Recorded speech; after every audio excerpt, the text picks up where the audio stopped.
आगे बढ़ते हैं। कार्यवाहक डीजीपी यूआर साहू ने पदभार संभाल लिया है। पीएचक्यू में पदभार उन्होंने संभाला। फर्स्ट इंडिया ने कुछ देर पहले जानकारी आपको दी थी कि उन्होंने पदभार संभाल लिया है और तस्वीरें भी आपको दिखाई थी, लेकिन एक बार फिर से आपको बता दें, कार्यवाहक डीजीपी यूआर साहू ने पदभार संभाला है।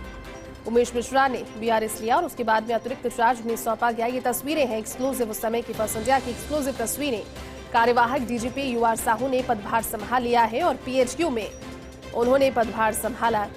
काफी जिम्मेदारियां उनके कंधों पर राजस्थान के आने वाले दिनों के लिए रहने वाली है, क्योंकि सबसे बड़ी जानकारी तो जिस तरह से हमारे सहयोगी शिवेंद्र कुछ देर पहले आपके साथ साझा कर रहे थे कि डीजीपी कॉन्फ्रेंस जयपुर में होनी है और डीजीपी कॉन्फ्रेंस में खुद प्रधानमंत्री नरेंद्र मोदी की, अमित शाह की उपस्थिति रहेगी। ऐसे में देश भर से डीजीपी वहां पर उपस्थित रहेंगे। सबसे बड़ी बात, उसे ठीक से सफलतापूर्वक और जिस उद्देश्य के साथ की जा रही है उसमें सफल हो। उसके बाद में राजस्थान की पूरी बागडोर तो है ही। शिवेंद्र हमारे साथ जुड़ चुके हैं। शिवेंद्र, कार्यवाहक डीजीपी यूआर साहू ने संभाल लिया है पदभार और तस्वीरें दर्शकों तक पहुंचा रहे हैं जब पदभार ग्रहण किया, लेकिन आगे किस तरह की योजना और किस तरह की प्राथमिकता रहेगी, क्योंकि बातचीत कल आपने की उनसे, अनुभवी है, अनुभवों का लाभ मिलेगा उनके द्वारा? देखिए, उन्होंने कल ये कहा था हमसे बातचीत में जैसी कि जो सरकार की प्राथमिकता है वही पुलिस की प्राथमिकता है जी। सरकार जो चाहती है कि पुलिस को किस तरीके से काम करना है उसी तरीके से पुलिस काम करेगी। चाहे वो गैंगस्टर पर कार्रवाई करना हो, नकल गिरोह को पकड़ना हो, अपराधों पर लगाम लगाना हो, पुलिस को फ्रेंडली बनाना हो, उन सभी तरीके के काम जो सरकार की प्रायोरिटी में है वो पुलिस करेगी। उन्होंने आज ज्वाइन कर लिया है। जो डीजी हैं law and order Rajiv Verma, उन्होंने एडीजी टेक्निकल वीके सिंह ने उन्होंने स्वागत किया है यूआर साहू का पीएचक्यू में।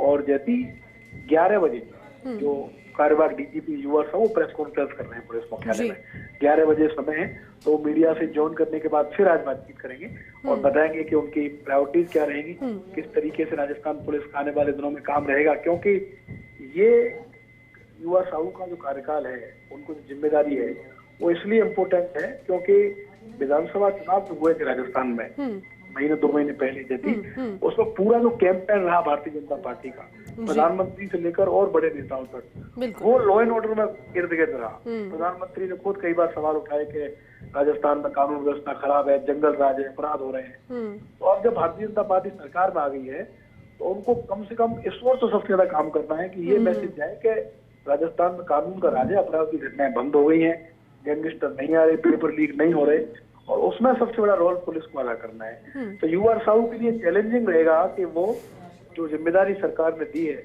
जो उन पर भरोसा जताया है, उस पर खरा उतरे और जो प्राथमिकताएं सरकार की हैं, जो वायदे कानून व्यवस्था को लेकर सरकार ने जनता से किए हैं, उनको पूरा करें। शिवेंद्र, आप ठीक कह रहे हैं, क्योंकि जनता के बीच जिन मुद्दों को लेकर पहुंच रहे हैं अब वो धरातल पर उतरे, इसके लिए जिम्मेदारी उनके पास रहेगी। लेकिन आप काफी अनुभवी हैं शिवेंद्र, वरिष्ठ हैं और 1988 बैच के वो ऑफिसर हैं। आप अगर उनकी अब तक के कार्यकाल के बारे में, अलग अलग भूमिकाओं के बारे में आपने पढ़ा भी होगा, समझा भी होगा, उनसे बातचीत भी की होगी, क्या अंश निकल कर सामने आए अब तक अनुभव, किस तरह से राजस्थान के लिहाज से काम आ सकते हैं इस बार?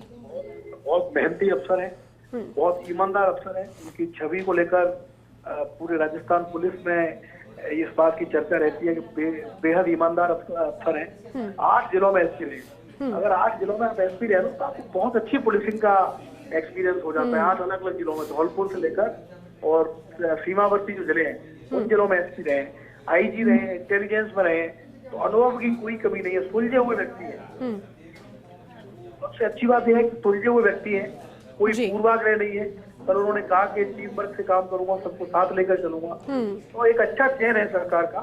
और जिस उम्मीद के साथ भरोसा जताया है यूआर साहू का, उम्मीद है उनके ट्रैक रिकॉर्ड को देखते हुए, उनके पिछले कार्यकालों को देखते हुए डीजीपी को बतौर डीजीपी भी नए आयाम स्थापित करेंगे। और एक और जो बड़ी खबर है, कल हमने ब्रेक भी की थी जैसी, वो ये है कि अभी वो कार्यवाहक डीजीपी जरूर है, लेकिन यूआर साहू का स्थायी डीजी बनना भी है जी। राज्य सरकार ने पैनल भेज दिया है यूपीएससी को, और जो पैनल गया है यूपीएससी को उसमें पहले नंबर पर नाम है यूआर साहू का। तो ये भी आप क्या मानिए कि बहुत जल्द उनके स्थायी डीजीपी बनने के आदेश जारी होंगे। यानी पूरे 2 साल का कार्यकाल रहेगा, और 2 साल का कार्यकाल किसी भी डीजीपी के लिए एक आइडियल समय होता है कि आप पुलिस का पूरा नैन नक्शा बदल दो, पुलिस में आमूलचूल परिवर्तन ले आओ और लोगों को ऐसा लगे कि हाँ पुलिस का राज है। उतना काम आप तो कर सकते हैं। ठीक है शिवेंद्र, आपका शुक्रिया इस पूरी जानकारी के लिए।